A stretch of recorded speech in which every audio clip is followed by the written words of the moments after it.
नमस्कार, स्वागत है आप सभी का। आप देख रहे हैं आयुष्मान भव। मैं हूं प्रीति सिंह। हम रोजाना जो भी खा रहे हैं, क्या वो हमारी सेहत को बना रहा है या बिगाड़ रहा है?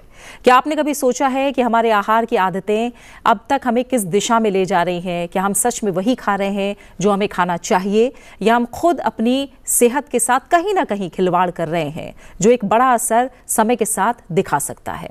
कुछ आंकड़ों पर अगर गौर करें तो ICMR यानी भारतीय चिकित्सा अनुसंधान परिषद ने एक ताजा अध्ययन किया है। उसके अनुसार भारतीयों का लगभग 62% कैलोरी सेवन सिर्फ कार्बोहाइड्रेट से हो रहा है, यानी सफेद चावल, ब्रेड, आलू और चीनी जैसी रिफाइंड चीजों से। और हम प्रोटीन में सिर्फ 12% ही ध्यान दे रहे हैं। ये असंतुलन सीधे तौर पर भारत को डायबिटीज और मोटापे के संकट की तरफ धकेल रहा है। यही कारण है कि आज हम डायबिटीज की वैश्विक राजधानी बन चुके हैं और यहाँ पर 100 मिलियन से ज्यादा लोग डायबिटीज से कहीं ना कहीं जूझ रहे हैं। क्या आप जानते हैं कि आज भारतीय वयस्क मोटापे या ओबेसिटी से परेशान है? और ये समस्या सिर्फ बड़ी उम्र के लोगों तक सीमित नहीं रही, बच्चे भी बड़ी संख्या में इसका शिकार हो रहे हैं। तो क्या इस बढ़ते संकट का हल केवल दवाइयों से निकल पाएगा, या हमें अपनी पुरानी आहार आदतों को फिर से देखना होगा? 2030 तक भारत में डायबिटीज का मरीज बनने वालों की संख्या विश्व में सबसे ज्यादा होने का अनुमान है। गंभीर चेतावनियां हैं जो सेहत को लेकर लगातार मिल रही हैं। तो सवाल ये उठता है कि आखिर इस खतरे को टाला कैसे जा सकता है? क्या हम अपनी खाने की जो आदतें हैं उन पर इतना ध्यान देते हैं? क्या हम इसे सुधार सकते हैं और इन बीमारियों को रोक सकते हैं? आज दो खास विशेषज्ञ हमारे साथ स्टूडियो में मौजूद हैं। एक डाइटिशियन है, दूसरे आयुर्वेद विशेषज्ञ हैं, जो हमें बताएंगे कि हमारी प्लेट में सही आहार क्या हो ताकि हम अपनी सेहत को लगातार सुधारें, ना कि उसे बिगाड़ें। तो आइए दोनों मेहमानों का हम स्वागत करेंगे। हमारे साथ छवि कोहली जुड़ी हुई हैं, जो कि चीफ डायबिटीज एजुकेटर हैं और न्यूट्रिशनिस्ट हैं मेदांता द मेडिसिटी गुरुग्राम। आपका बहुत बहुत स्वागत है छवि, शुक्रिया हमारे साथ इस चर्चा में जुड़ने के लिए। साथ ही हमारे साथ डॉक्टर निकिता शर्मा जुड़ी हुई हैं, असिस्टेंट प्रोफेसर हैं all India institute of Ayurveda Delhi. आपका भी बहुत बहुत स्वागत है डॉक्टर निकिता शर्मा। छवि, चर्चा इसलिए भी ज़रूरी हो जाती है क्योंकि जब कोई अध्ययन सामने आता है तो और पुख्ता तौर पर बातें साफ हो जाती हैं, वरना तो हम सुनते ही रहते हैं कि कार्बोहाइड्रेट्स इंडियन खासकर भारतीय ज़्यादा खाते हैं। तो एक तरह से अगर इस रिपोर्ट को देखें और समझें तो आपको क्या लग रहा है कि कैसी दिखती है भारतीयों की थाली ज़्यादातर, और क्यों कार्बोहाइड्रेट्स उसमें हमें ज़्यादा देखने को मिलते हैं? ये कितना सेहतमंद है या नहीं है? अगर हम इस रिपोर्ट की बात करें तो ये रिपोर्ट पूर्णतः सही है और यही सिनेरियो है हमारे Indian style of eating habits का। तो जब भी हम अपने प्लेट की बात करते हैं तो अक्सर जो मेन मानसिकता लोगों में देखने को मिली है वो ये है कि हम मोस्ट ऑफ द मतलब काफ़ी सारे लोग जब वो सिर्फ रोटी सब्जी भी खाते हैं तो उनको लगता है कि उनकी थाली कंप्लीट है, और हर किसी का अपनी प्लेट को देखने का नज़रिया बहुत अलग होता है। और अगर हम सब्ज़ी की बात भी करें तो ज़्यादातर सब्ज़ी का जो मेन इंग्रेडिएंट होता है वो आलू ही होता है, तो आलू को भी हमारे यहाँ सब्ज़ी ही माना जाता है। दूसरी एक मानसिकता जो ज़्यादातर लोगों में देखी जाती है कि अगर वो एक कटोरी दाल भी खाते हैं तो उनको लगता है कि उनने अपने दिन भर की प्रोटीन की रिक्वायरमेंट का काफ़ी हिस्सा अपनी प्लेट में शामिल कर लिया है। उन्हें ये ज़रूरी नहीं लगता है कि वो अपनी हर एक मील में प्रोटीन के ऑप्शंस को इंक्लूड करें। तो इस तरह से अगर हम देखें तो इंडियन थाली के मेन जो कंपोनेंट्स हैं या फूड कंपोनेंट्स हैं वो रह जाते हैं रोटी, चावल, सब्ज़ी, जो कि अगर वो एक छोटी कटोरी भी खाते हैं तो उनको लगता है कि वो काफ़ी है उनके लिए, और दाल एक कटोरी होगी तो उन्हें लगेगा कि काफ़ी है। इसके अलावा उन्हें ज़्यादातर चीज़ें ऐड करने की ज़रूरत महसूस नहीं होती। और उसमें भी आप कई लोगों से पूछे कि आपके घर में दाल कितनी बार बनती है तो वो बोलते हैं कि हफ्ते में 2 बार। और उसमें आप पूछें कि दूध या दही का क्या है तो हम चाय लेते हैं, दही हमने दिन में 1 बार ले लेते हैं। कितना लेते हैं उसका प्रोपोर्शन भी हर किसी का वेरी करता है। तो इस हिसाब से हमारी इंडियन थाली का मेन इंग्रेडिएंट या मेन कंपोनेंट अनाज ही हो जाता है। बिल्कुल। अब आयुर्वेद के नज़रिए से समझें डॉक्टर निकिता शर्मा, तो क्या ये वही थाली है जो एक तरह से आयुर्वेद हमेशा से कहता रहा है? क्या भारतीय थाली उसके अनुसार अब दिखती है? आयुर्वेद तो ये कहता है कि जो भारतीय थाली है उसमें पूरे 6 रस होने चाहिए: मधुर, अम्ल, लवण, कटु, तिक्त और कषाय। यहाँ तक पूरी डेकोरेटेड थाली होनी चाहिए, शुड बी अ कलरफुल थाली। जैसे मॉडर्न जब बात करता है कार्बोहाइड्रेट्स, प्रोटीन्स एंड फैट्स, हम बात करते हैं रसों के आधार पर कि सारे रस, स्वीट, सावर, सॉल्टी, एस्ट्रिंजेंट, बिटर, ये सारे रस उसमें होने चाहिए। इसलिए हम देखते हैं कि हमारे कुछ साल पहले जो हमारे बुज़ुर्गों की थाली होती थी उसमें थोड़ा मीठा भी होता था, रोटी भी होती थी, सब्जी भी होती थी, दाल भी होती थी, अचार भी होते थे। तो आप देखेंगे तो उस पूरी थाली में सारे रस विद्यमान होते थे। और आयुर्वेद में ये कहा भी गया है कि सर्व रसाभ्याम, सारे रसों का यदि कोई सेवन करता है तो बल कारणाम, वो शरीर को सबसे ज़्यादा नरिशमेंट, सबसे ज़्यादा पोषण देता है। तो आयुर्वेद थाली के हिसाब से आपके पूरे 6 रस जो बताए गए हैं वो थाली में होने चाहिए। बिल्कुल। तो आगे हम और चर्चा करेंगे कि आखिर आपकी थाली में गड़बड़ और क्या है और इससे आप कैसे सुधार सकते हैं। तो छवि, अब हम बात करते हैं कि हमें करना क्या चाहिए, क्योंकि हर कोई ये जानना चाहता है कि आखिर करेंगे, सॉल्यूशन पे ज़्यादा फोकस करना चाहते हैं। तो शुरुआत हम बच्चों से कर लेते हैं। क्या गड़बड़ी बच्चों के साथ उनके खाने में हो रही है आज? क्योंकि बच्चों में जो बीमारियाँ हम कहते थे बुजुर्गों की बीमारी है या 40 साल के बाद होती हैं, वो हम बच्चों में देख रहे हैं। क्या गड़बड़ी है जो आहार में और हमारी एक प्लेट में बच्चों के लिए हो रही है? बच्चों के केस में एक बहुत कॉमन चीज़ देखने को मिल रही है कि आजकल फैमिलीज़ का जो खाना का सिस्टम है वो बहुत ज़्यादा बच्चों की चॉइस पे डिपेंड हो गया है। अक्सर घरों में वो बनता है जो बच्चे पसंद करते हैं या वो आसानी से खा लेते हैं, जो एक मेन रीज़न बनता जा रहा है कि थालियाँ इतनी इनकम्प्लीट क्यों हो रही हैं। तो बच्चों के केस में पेरेंट्स को एक और चीज़ समझने की ज़रूरत है। अगर आप इन लाइफस्टाइल रिलेटेड इश्यूज से बच्चों को बचा सकते हैं, या अगर हम प्राइमरी प्रिवेंशन की बात करें तो वो तभी हो सकता है जब हम बचपन से कुछ हेल्दी ईटिंग हैबिट्स पे ध्यान दें। दूसरा जो प्रॉब्लम अक्सर देखने को मिलता है कि आजकल एक्सेसिबिलिटी बहुत बढ़ गई है। तो जब मन चाहा हमने बाहर से ऑर्डर कर लिया। पीयर प्रेशर बहुत है कि अगर मेरा दोस्त कुछ खा रहा है या ला रहा है तो मुझे उसी तरह का खाना चाहिए है। तीसरा, स्कूल्स में मील्स प्रोवाइड होती है तो हमें नहीं पता होता हमारे बच्चे ने क्या खाया, कितना खाया, या क्या इतने प्रॉपरली उसने प्रोपोर्शन में खाया, तो वो भी एक बैक एंड है। तो तीसरी बात जो बच्चों के केस में आजकल बहुत कॉमनली देखी जा रही है कि वो खाना खाते समय स्क्रीन टाइम बहुत बढ़ गया, तो वो उनको नहीं पता होता कि वो क्या खा रहे हैं। 1-1 घंटे तक वो अपनी प्लेट्स में खाना खाते हैं, फोकस स्क्रीन पे होता है, एंड ये भी एक बहुत मेन कारण है जो चीज़ें बदल रही हैं। तो बच्चों के केस में पेरेंट्स को सबसे इम्पॉर्टेंट है कि हैबिट डेवलपमेंट पे बहुत फोकस करना चाहिए, अच्छी खाने की आदतों को बिल्ड करने में। पर ये बात समझनी ज़रूरी है कि अगर आपको बच्चे में एक अच्छी खाने की आदत को बिल्टअप करना है तो आपको पूरी फैमिली को उसमें इन्वॉल्व करना पड़ेगा, क्योंकि बच्चे आपकी बातों से शायद नहीं समझेंगे पर आपको देख कर समझेंगे। दूसरा, हमें कुछ नॉर्म्स अपने खाने से रिलेटेड ज़रूर फिक्स करने चाहिए। जैसे पहले के टाइम पे लोग ये कहते थे कि खाने के समय बात मत करो, या एक पीसफुल टाइम होना चाहिए खाना खाने का, तो वो डिस्ट्रैक्शन नहीं होना चाहिए, क्योंकि गट एंड ब्रेन कनेक्शन बहुत स्ट्रॉन्ग होता है जो कि डिस्टर्ब हो जाता है। तीसरा, हमें बच्चों के केस में हर तरह के पौष्टिक तत्वों को इंक्लूड करना चाहिए, और वो हमें अपना घर का नियम बनाना चाहिए कि सब्जी है तो वो ये है तो खानी है, दाल, दही, दूध, साथ में अनाज, एक बैलेंस हमें मेंटेन करने की कोशिश करनी चाहिए। और बाहर खाएं, उसकी कोई ऐसा नहीं है कि आपको कंप्लीटली उस चीज़ को रोकना है, बट एक नियम बनाएं कि हफ्ते में हम एक दिन डिसाइड कर लें जब हम पूरी फैमिली इंजॉय करें बाहर का भी खाना।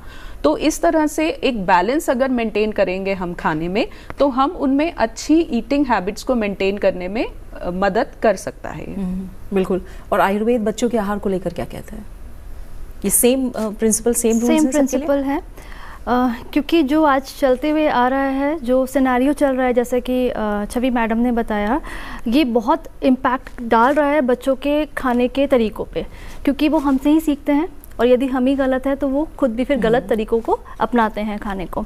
आयुर्वेद सबसे ज़्यादा इस चीज़ को एम्फसाइज़ करता है कि बच्चों के लिए जो इम्पॉर्टेंट है वो माइंडफुल ईटिंग अभी के लिए, कि वो क्या खा रहा है उसे पता होना चाहिए, उसे टेस्ट के बारे में पता होना चाहिए। लेकिन अभी फ़ोन देखकर या टीवी के सामने उसे बिठाकर उसे पता ही नहीं है वो क्या खा रहा है, उसे सिर्फ फोर्सफुल फीड, जिसको बोलते फीड करना। तो हम जैसे हमारे डेली ओपीडीज़ में बच्चे आते हैं तो हम बोलते भी हैं कि कोई बच्चा भूखा नहीं रहेगा, अगर वो नहीं खा रहा है तो उसको थोड़ा समय दीजिए, उसको भूख लगेगी, वो अपने आप खाना मांगेगा। लेकिन सिर्फ फ़ोन देकर या टीवी से दिखा के उसको फोर्सफुल ईटिंग करना, तो ये उसे पता भी नहीं चलेगा उसको कितना खाना है, उसको ये भी पता नहीं चलेगा उसको क्या खाना है।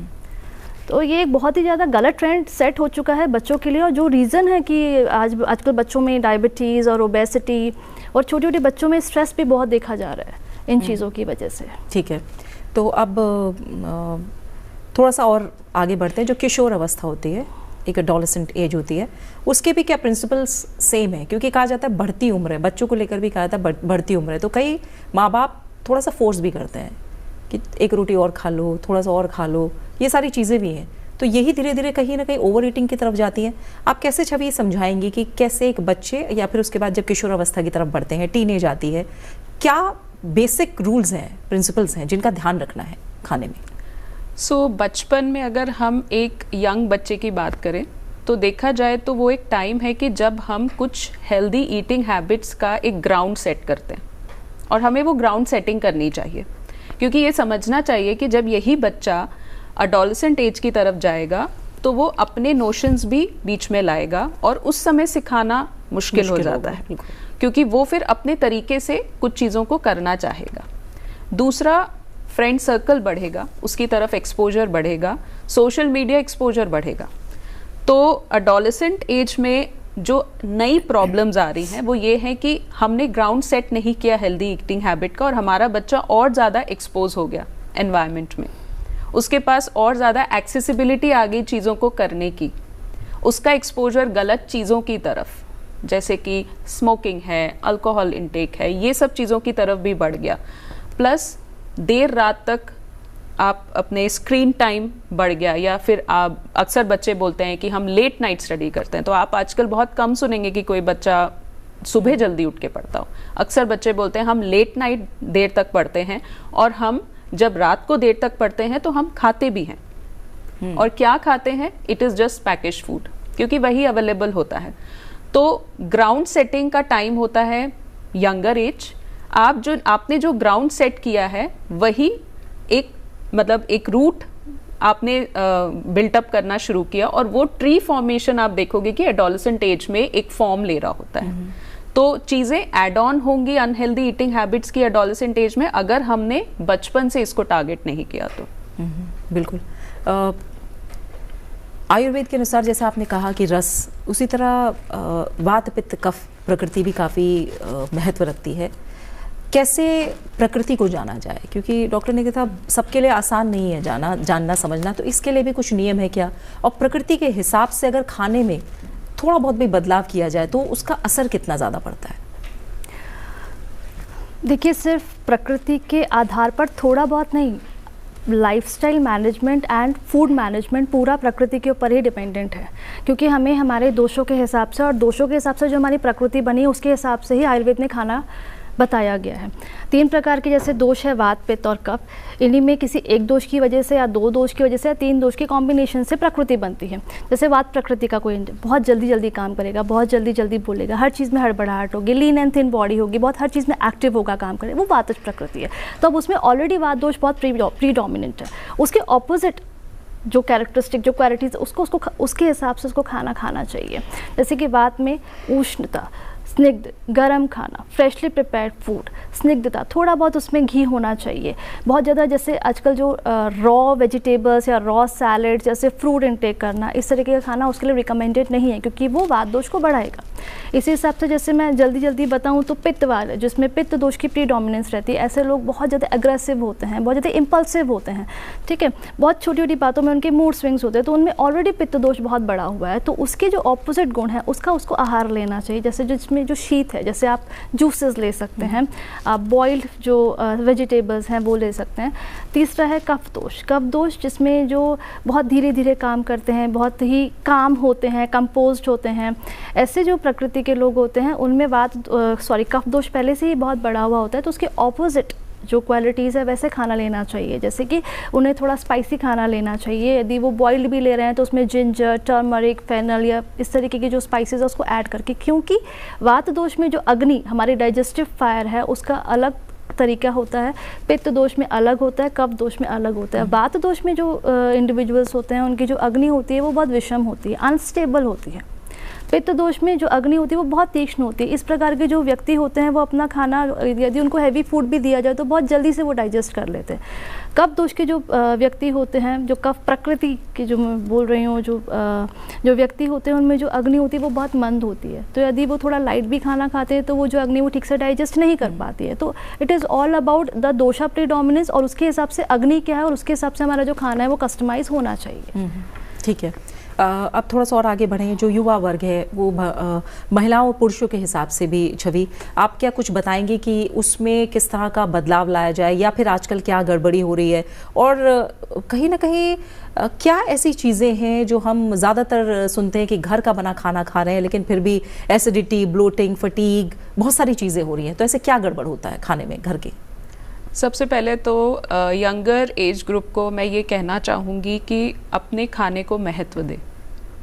अपनी लाइफ की में जो भी आप जिस पड़ाव पे हैं, चाहे आप कॉलेज में हैं या आप किसी एग्ज़ाम की प्रिपरेशन कर रहे हैं या आप जॉब कर रहे हैं, वो सब आप तभी कर पाएंगे जब आप फिज़िकली एंड मेंटली एक बहुत अच्छी स्टेट में होंगे। तो फिज़िकल बॉडी पर ध्यान देना बहुत ज़रूरी है, वहीं हमारा खाना और हमारी लाइफस्टाइल, एक्सरसाइज, हर चीज़ का रोल आ जाता है।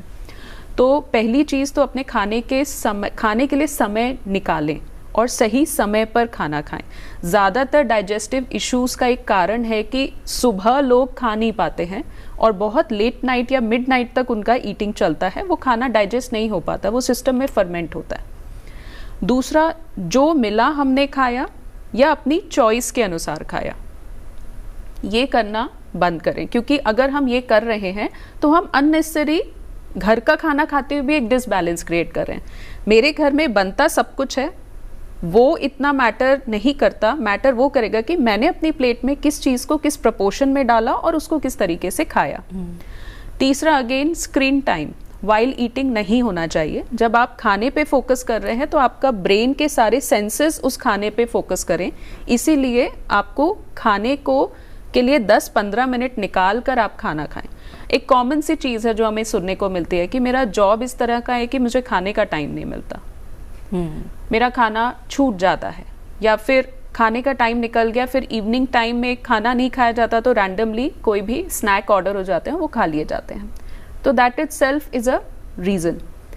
एंड फोर्थ, कि हम जिस भी स्टेज में हैं, चाहे ठीक है स्ट्रेस है या स्टडी स्ट्रेस है, don't aim for perfection, always think कि how can you make things better. क्योंकि जब आप परफेक्ट को अपना आइडियोलॉजी बनाते हैं या उसे चेज करते हैं तो आपको चीज़ें बहुत डिफिकल्ट लगती हैं। तो start by making one single change, कि अगर मैं सब्जी नहीं खाती हूँ ठीक से तो मुझे फर्स्ट स्टेप में सोचना चाहिए कि मैं किस तरह से सब्जियों को इंक्लूड करूँ, कैसे मैं इंश्योर करूँ कि मैं दिन में 1 या 2 फल खा लूँ, कैसे मैं इंश्योर करूँ सिंपल तरीके से कि मैं अपने प्रोटीन्स को डिफरेंट फॉर्म्स में अपने खाने में इंक्लूड करूँ। अगर हम one change at a time अपनी ईटिंग हैबिट्स में करेंगे तो वो कंबाइन होके एक बेटर रिजल्ट देंगे, एक कंप्लीशन की तरफ जाएंगे। सो इन चीज़ों पे फोकस करना बहुत इम्पॉर्टेंट है कि सबसे पहला स्टेज है कि I have to give priority, मुझे उस चीज़ को महत्व देना है कि वो इम्पॉर्टेंट है। ठीक है। और डॉक्टर निकिता, आयुर्वेद की जब हम बात करते हैं, जो और नियम आयुर्वेद बताते हैं खाने के समय को लेकर, जैसा भी छवि ने भी कहा कि समय निकालें, लेकिन कौन से समय पर खाएं इस पर भी आयुर्वेद काफ़ी फोकस करता है। और आयुर्वेद का कहना है कि अगर आप सूखी रोटी भी अच्छे से चबा कर खाएंगे तो उसका फ़ायदा शरीर को बहुत मिलेगा। और मन की स्थिति, ये तीनों के बारे में आयुर्वेद ने बहुत सारी चीज़ें कही हैं। तो क्या आज मैसेज देंगे आप लोगों के लिए? आयुर्वेद में सिर्फ क्या खाना है वही नहीं बताया गया है, सबसे ज़्यादा इंपॉर्टेंस इस चीज़ को दिया गया कि आपने कब खाया है और कितनी क्वांटिटी में खाया, यानी कि उसका काल क्या है और उसकी मात्रा क्या है। तो इसको अगर यदि सिंपल शब्दों में समझाना चाहूँ तो हमें हमारे पूरे दिन भर का खाने का टाइम, जो विंडो पीरियड, जो खाने का विंडो टाइम होना चाहिए, वो होना चाहिए कि जैसे जैसे सूरज बढ़ता है वैसे वैसे हमारा पित्त बढ़ता है और वैसे वैसे हमारी अग्नि और स्ट्रॉन्ग होती जाती है। इसीलिए जो लंच का टाइम होना चाहिए वो हमारा होना चाहिए जब हमारा सूरज पीक पर हो, यानी कि during the time of 12 to 1। जब सूरज काफ़ी बढ़ता है तब उस समय हमारी जो डाइजेस्टिव फायर है वो बहुत स्ट्रांग होती है, तो हमारा लंच का टाइम वही होना चाहिए। अक्सर ये सुनने को मिलता है कि हमारा ब्रेकफास्ट बहुत हैवी होना चाहिए, पर एक्चुअली आयुर्वेद ये कहता है कि हमारा ब्रेकफास्ट बहुत हैवी नहीं होना चाहिए, बट सबसे ज़्यादा न्यूट्रिशियस होना चाहिए, जिसमें प्रोटीन ज़्यादा होना चाहिए, क्योंकि हमें पूरे होल डे के लिए एनर्जी चाहिए। तो अगर यदि हम हैवी लेंगे अपना ब्रेकफास्ट तो पूरे दिन लेथार्जी रहेगी, उसको डाइजेस्ट होने में बड़ा टाइम लगेगा। तो ब्रेकफास्ट के कंपैरिजन में हमारा लंच हैवी होना चाहिए, क्योंकि उस समय हमारे डाइजेस्टिव फायर सबसे ज़्यादा स्ट्रॉन्ग है और यदि हम खाते भी हैं तो उस समय वो ठीक से डाइजेस्ट कर लेगा। फिर आता है शाम के टाइम का या हमारे डिनर के टाइम। तो ये बोला गया है कि आयुर्वेद ने बहुत क्लियरली ये मेंशन है कि सनसेट के बाद कोई भी सॉलिड फूड नहीं लेना है, यानी कि सनसेट से पहले या ज़्यादा से ज़्यादा यदि आप सो रहे हैं तो उससे 3 या 4 घंटे पहले आपको डिनर ले लेना है।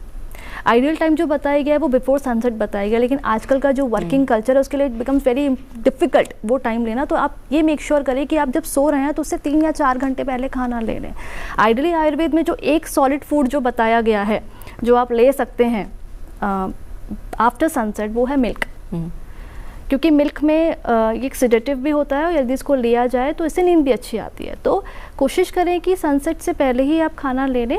और विशेष तौर पे जो बताया गया है वो ये बताया गया है कि कुछ 3 चीज़ें जैसे कुकुम्बर, रेडिश और दही, ये प्योरली मना किया गया आयुर्वेद में कि इसको रात में नहीं लेना है, क्योंकि यदि आप लेते हैं तो ये अभिसंधि होता है, गुरु होता है, आपके चैनल्स को ब्लॉकेज करता है और फिर आपका पूरा डाइजेस्टिव सिस्टम जो आपकी अग्नि है उसको हैम्पर करता है, उसको ऑब्स्ट्रक्ट करता है।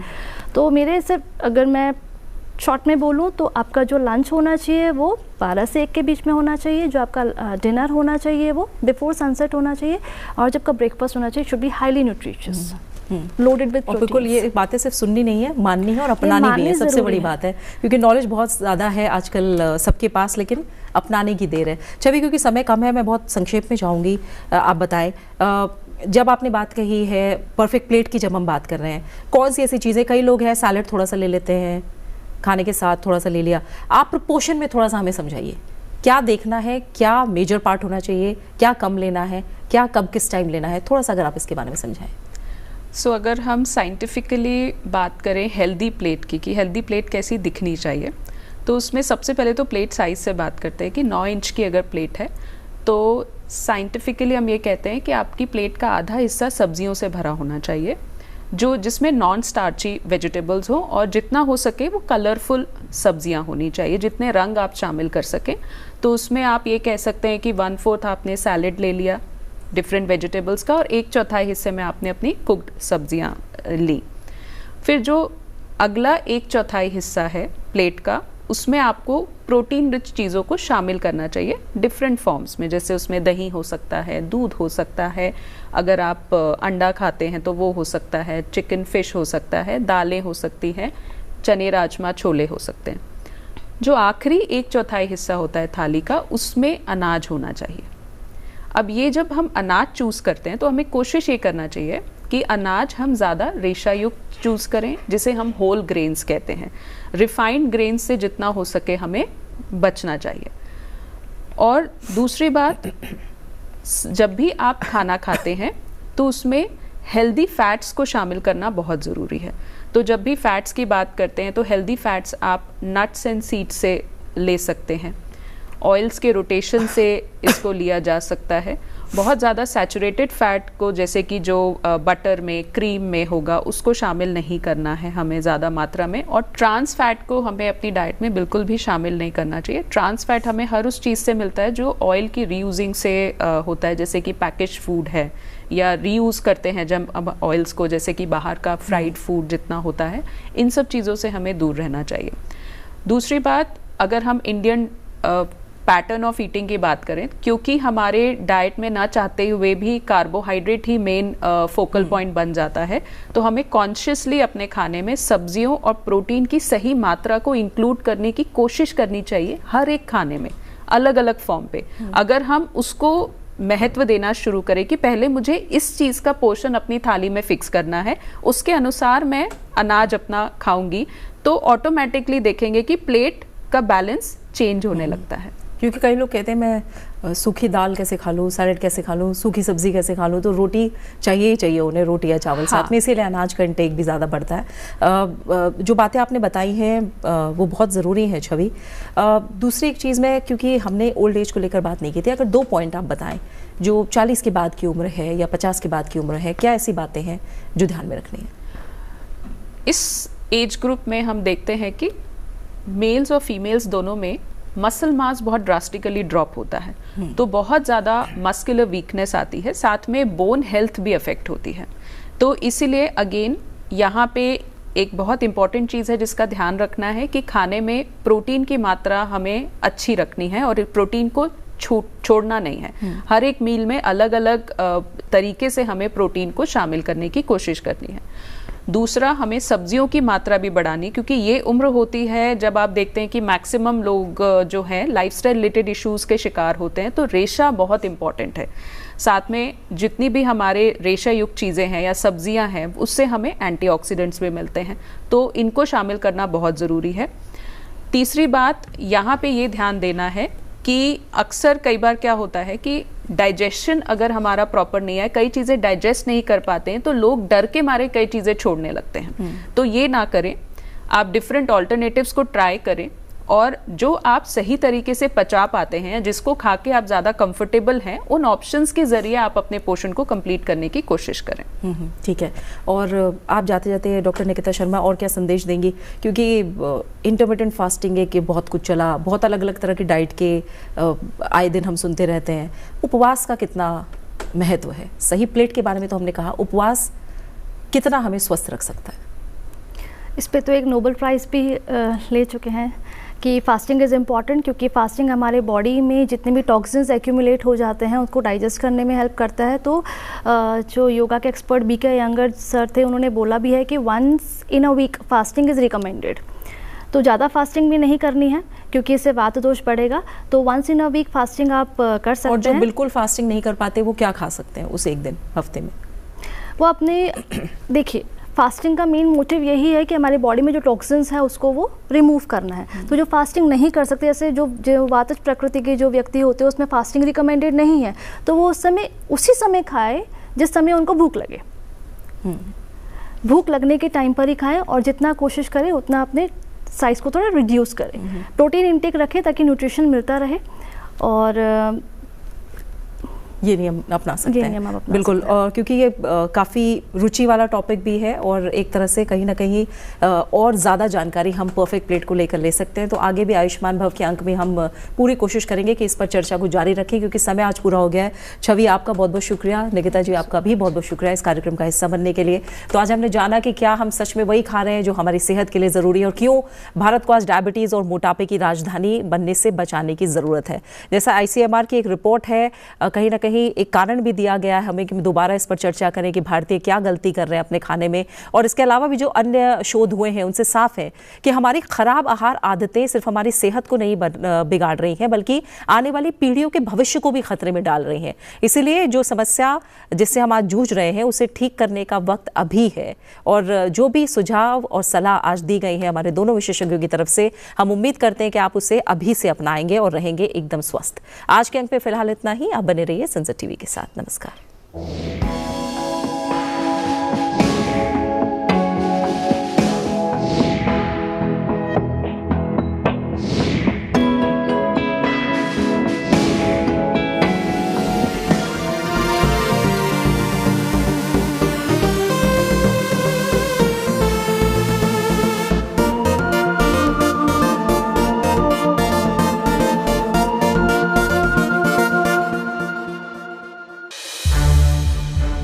सनसेट टीवी के और भी प्रोग्राम्स देखने के लिए सब्सक्राइब करें हमारा YouTube चैनल, और हाँ, इन्हें लाइक और शेयर करना ना भूलें।